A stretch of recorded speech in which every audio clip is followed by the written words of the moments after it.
یہ لوگ تقدیر پہ ایک اعتراض کرتے تھے. اسلام کا عقیدہ تقدیر ہے نا, اسلام کا عقیدہ تقدیر ہے کہ سب کچھ پہلے سے طے شدہ ہے, اللہ کے علم میں سب کچھ ہے, اسی کے حساب سے جنت بھی لکھی جا چکی ہے اور جہنم بھی. یہ اسلام نے بیان کیا. ہم اچھی بری تقدیر پر ایمان رکھتے ہیں, ہمارے ایمان کا حصہ ہے, ہمارے ایمان کا جزو ہے. اس پر غیر مسلم کہتے تھے کہ جب سب کچھ پہلے سے ہے تو قرآن کہتا ہے, یہ ابھی بھی کہتے ہیں اور موت کے بعد جب ان کو اللہ عذاب دے گا تو اس وقت بھی کہیں گے کہ اگر اے اللہ تو چاہتا تو ہمیں زبردستی سیدھے راستے پہ بولو لے آ سکتا, اور ہمیں جنت میں جانا ہی نہیں تھا, تو جب جانا ہی جہنم میں تو جا رہے ہیں, تو ہمیں سزا کیوں دے رہا ہے, اس میں ہمارا قصور کیا ہے؟ قرآن نے کیا کہا, قل هل عندکم من علم فتخرجوه لنا, تمہیں پہلے سے یہ علم تھا کہ تم نے جہنم میں جانا ہے؟ اگر تھا تو لے آؤ. جواب سمجھ میں آیا؟ یہ جواب نہیں, یہ قرآن سوال کر رہا ہے جس کا اب تک جواب, یہ میں اس کو ذرا آسان انداز میں سمجھاتا ہوں. قرآن نے تو آسان میں, لیکن عربی میں ہے نا, تو میں اس کو اردو میں آسان انداز میں سمجھاتا ہوں. بہت سے لوگ تقدیر کے عقیدے کی وجہ سے کہتے ہیں کہ بھائی جب ہماری قسمت میں گناہ لکھا ہوا ہے, قسمت میں ہر چیز لکھی ہوئی ہے, صرف عمر نہیں لکھی ہوئی کتنا زندہ رہنا ہے, ایک ایک پکوڑا آپ کی قسمت میں لکھا ہوا ہے. حقیقت بتا دوں کہ کتنا کھانا ہے کتنا نہیں کھانا, ایک ایک سموسا لکھا ہوا ہے, کیونکہ اللہ کا علم تو کامل ہے نا, اللہ کو تو سب پتہ ہے کس نے کتنے پکوڑے کھانے ہیں کتنے نہیں کھانے, کس نے معذرت کے ساتھ کتنی شادیاں کرنی ہیں کس نے نہیں کرنی, کس کے کتنے بچے ہوں گے کس کے نہیں ہوں گے, کس کے بیٹے ہوں گے کس کی بیٹیاں ہوں گی, سب کچھ, کون جنت میں جائے گا اور کون جہنم میں جائے گا, کون فلاں موقع پہ گناہ کرے گا کون فلاں موقع پہ نیکی کرے گا, ایک ایک چیز پہلے سے طے شدہ ہے. یہاں لوگ سوال پوچھتے ہیں کہ جب پہلے سے طے شدہ ہے تو ہم تو اسی کے حساب سے گناہ کر رہے ہیں نا, تو ہمیں اس پہ سزا کیوں ملتی ہے؟ سمجھ میں آ رہی ہے بات کہ نہیں آ رہی ہے؟ تو اس کا قرآن کیا کہتا ہے کہ طے شدہ ہے مگر تمہیں پتہ نہیں ہے. تم تو یہ سوچ کے کر رہی ہوتی ہے نا اپنے پورے اختیار سے, اپنے مکمل اختیار سے ایک جرم تم کر رہے ہوتے ہو. دیکھو کسی کو پہلے سے پتہ ہو کہ میں نے فلاں موقع پہ فلاں بج کے اتنے منٹ پر چوری کرنی ہے, پہلے سے پتہ ہے کہ اللہ نے میری تقدیر میں یہ بولو نا لکھا ہوا ہے. اب آپ کو پتہ ہے یار تقدیر کبھی ٹلتی نہیں ہے, ہفتے کے دن دوپہر 2:03 پر میری تقدیر میں لکھا ہے کہ میں مسجد سے چپل چوری کروں گا. آپ جاؤ 2:03 پہ مسجد سے چپل چوری کرو. اللہ جب آپ کو قیامت کے دن پکڑے سزا دے چوری پہ, تو آپ کہنا اللہ مجھے پہلے سے پتہ تھا, میری تقدیر میں لکھا ہوا تھا, میں نے لوح محفوظ دیکھ لی تھی. تو اللہ آپ کو سزا نہیں دے گا, کیونکہ اللہ نے خود کہا ہے کہ لوح محفوظ میں جو چیز لکھی ہوئی ہے وہ چینج نہیں ہو سکتا. اللہ میں تو مجبور تھا, مجھے پتا تھا, میں نہیں بھی کرتا تو مجھے تقدیر کھینچ کے لاتی اور میں چپل چوری کرتا. لیکن آپ کو پہلے سے پتا نہیں ہوتا. جب پتہ نہیں ہوتا تو آپ اپنے اختیار سے کر رہے ہوتے ہیں. سمجھ میں آ رہی ہے بات؟ اپنے اختیار سے جا رہے ہوتے ہیں, اپنے اختیار سے چپل چوری کر رہے ہوتے ہیں, اپنے اختیار سے پکڑے جاتے ہیں.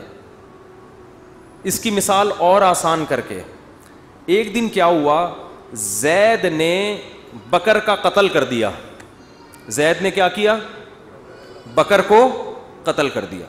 ہفتے کے دن 2:03 پہ آپ نے زید کو پکڑ لیا, بیٹا تو نے بکر کو قتل کیا ہے, ہم تجھے کیا کریں گے؟ قتل کریں گے سزا کے طور پر. زید کہتا ہے دیکھو بکر کی تو عمر اتنی تھی, بکر نے اس سے زیادہ زندہ نہیں رہنا تھا, ہمیں پتہ ہے ہر آدمی کی عمر پہلے سے طے شدہ ہے. تو زید نے تو اتنے ہی سال زندہ رہنا تھا. حدیث میں آتا ہے ماں کے پیٹ میں جب بچہ ہوتا ہے تو پہلے سے فرشتہ لکھ کے چلا جاتا ہے کتنے عرصے کے لیے زندہ رہے گا یہ. تو اس نے تو ہفتے کے دن 2:03 پہ مرنا تھا, اس سے زیادہ اس نے زندہ نہیں رہنا تھا. بتاؤ سچ کہہ رہا ہوں؟ آپ کہیں گے بھائی بالکل سچ کہہ رہا ہے. لیکن آپ اس بیس پہ زید کو چھوڑ دو گے؟ آپ بولو گے کہ یہ بات اللہ کو پتہ تھی, کسی اللہ کے علاوہ کسی کو پتہ نہیں تھی. تیری نظر میں تو وہ ابھی زندہ رہنے والا تھا, تو نے تو اپنے اختیار سے جا کے اس کو 2:03 پہ قتل. یہ تو قتل کے بعد پتہ چلا ہے کہ اس نے زندہ رہنا تھا, تجھے تھوڑی پتہ تھا. اگر زید کی سمجھ میں یہ دلیل نہ آئے نا اور کہے نہیں نہیں نہیں میں نے تو مارنا ہی تھا, تو آپ زید کو بولے ٹھیک ہے پھر ہم تجھے قتل کرتے ہیں, اور جب تیرے وارثین آ کے پوچھیں کہ کیوں مارا تو ہم کہیں گے اس لیے کہ اس کی عمر اتنی ہی تھی, اس نے اس دن اتنے بج کے اتنے منٹ پہ مرنا ہی تھا. یہ دلیل زید اپنے خلاف کبھی بھی نہیں مانے گا, دوسرے کے خلاف مانے گا. تو اللہ فرماتے ہیں کہ تم جو دلیل اپنے خلاف نہیں مان رہے دوسرے کے خلاف کیسے مان رہے ہو, اور میرے خلاف کیسے مان رہے ہو؟ کیونکہ جب انسان گناہ کرتا ہے تقدیر میں تو لکھا ہوا ہوتا ہے, مگر لکھنے سے پہلے اس کو نہیں پتا ہوتا کہ یہ لکھا ہوا ہے. کرنے سے پہلے وہ اپنے اختیار سے کر رہا ہوتا ہے, اسی پہ اس کو قیامت کے دن سزا ملے گی. اور جب سزا ملے گی تو وہ کہے گا اللہ تو لکھا ہوا تھا. اللہ کہے گا هل عندکم من علم, پہلے سے پتا تھا کہ لکھا ہوا ہے.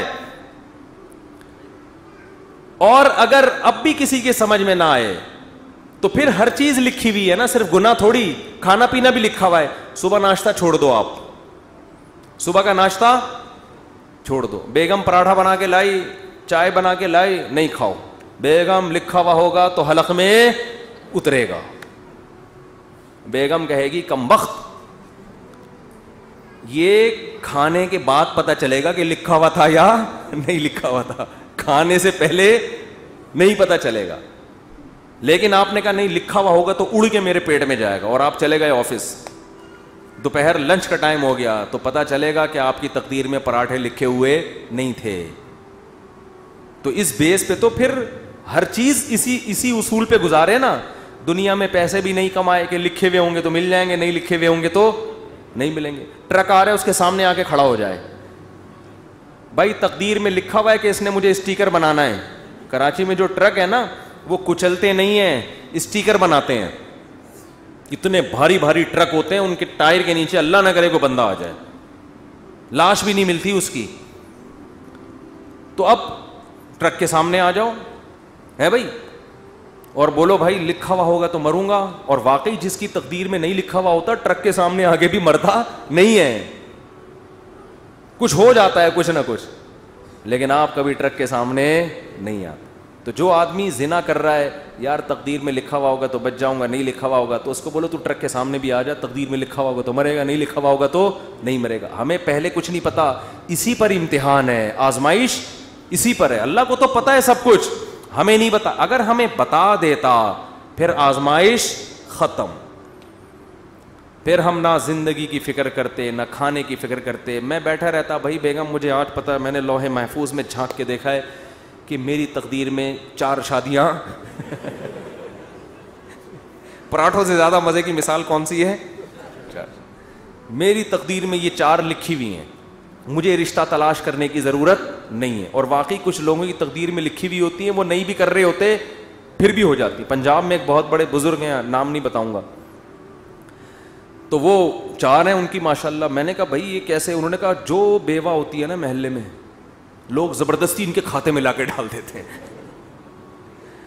زبردستی ان کے کھاتے میں لا کے ڈال دیتے ہیں. حضرت آپ حضرت پاؤں پکڑتے ہیں, حضرت وہ بیچارے کر لیتے ہیں, نہیں چاہتے ہوئے بھی کر لیتے ہیں. تو دیکھو یہاں لوگوں کو مل نہیں رہی, اور جن کی تقدیر میں لکھی ہوئی ہے زبردستی ان کے کھاتے میں لا کے ڈالی جا رہی. تو شکر ہے 4 سے زیادہ کی اجازت نہیں ہے, ورنہ پنجاب کی ساری بیوائیں اور مطلقہ ان کے کھاتے میں. بڑے نیک ہیں وہ بزرگ, بہت نیک ہیں. تو اس لیے قرآن یہاں بھی بجائے آپ کا سوال کا جواب دینے کے نا کہ تقدیر میں لکھا ہوا ہے, قرآن آپ سے سوال کر لیتا ہے الٹا. تو یہ بھی ایک دلیل سے بات کرنے کا طریقہ ہوتا ہے کہ آپ اگلے کا سوال دینے کے بجائے آپ کہیں چل مان لیا تیری بات ٹھیک ہے, لیکن پھر ہمارا اس پہ یہ سوال ہوتا ہے, اس کا تو جواب دے. وہ قیامت تک بوکھلاتا رہتا ہے, اس کے پاس اس کا جواب نہیں ہوتا. تو ہمارا ایمان ہے, ہمارے ایمان کا حصہ ہے یہ چیز کہ ہر چیز پہلے سے طے شدہ ہے, جنتی بھی جہنمی بھی سب کچھ. کل میسر لما خلق لا, حدیث میں آتا ہے کہ جس کو اللہ نے جو جہاں کے لیے بنا ہے نا اس کو ویسے اعمال کی توفیق ملتی ہے. اب ہمیں نہیں پتا ہمیں اچھے اعمال کی توفیق ملے گی یا برے اعمال کی, کر کے دیکھ لو.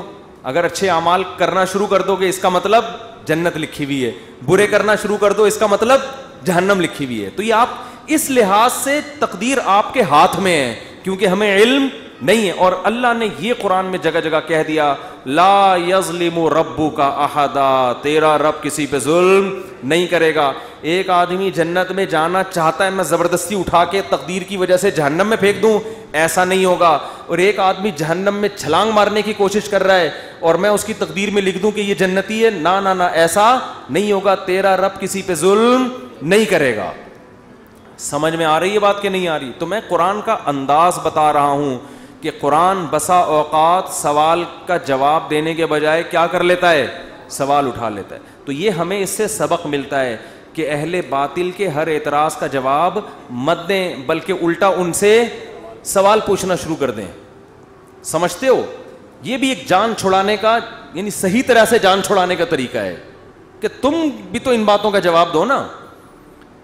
جیسے موسیٰ علیہ السلام سے فرعون نے یہ کہا کہ الم نربک فینا ولیدا ولبثت فینا من عمرک سنین, اے موسیٰ آج تو میرے سامنے مجھے نصیحت کر رہا ہے, مجھے غلط کہہ رہا ہے, تو میں نے تجھ پر احسان کیے کہ بچپن سے تجھے اپنے محل میں پالا, تو میرے ان احسانات کا جواب چاہیے. تو موسیٰ علیہ السلام نے بجائے جواب دینے کے الٹا فرعون سے سوال کر لیا ہے بھائی, تلک نعمت تمنها علی ان عبدت بنی اسرائیل, اے فرعون یہ نعمت بھی تو ہے کہ تو نے صدیوں سے میری قوم کو غلام بنایا ہوا ہے اور ان کے مردوں کو قتل کر رہا ہے, میری قوم کی عورتوں کو زندہ رکھتا ہے اور مردوں کو کیا کرتا ہے, قتل. تو ذرا بیلنس کر کے دیکھ لے, ٹھیک ہے نا, بہت مشکل ہے بات سمجھانا. تو کیا کر لے,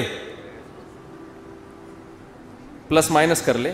یہ ایک احسان اگر مان لیں اس کو احسان ہے کہ میں تیرے محل میں پلا بڑا ہوں, تو یہ جو میرے ساتھ میری قوم کے ساتھ ظلم ہو رہا ہے یہ بھی تو میری ذمہ داری ہے کہ میں اس کے خلاف آواز اٹھاؤں.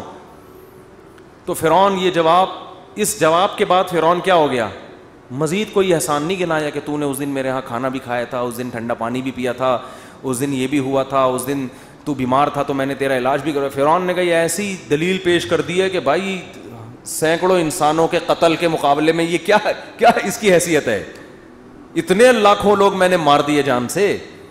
تو اہل باطل کی کوشش ہوتی ہے ہمیشہ آپ پہ سوار رہے ہیں, تو بجائے اس کے کہ باطل کو اپنے اوپر سوار ہونے دو, باطل کے اوپر سوار ہو جاؤ کہ تم تو اتنے صبح شام اعتراضات, یہ بھی غلط, یہ بھی غلط, یہ بھی غلط, یہ بھی غلط.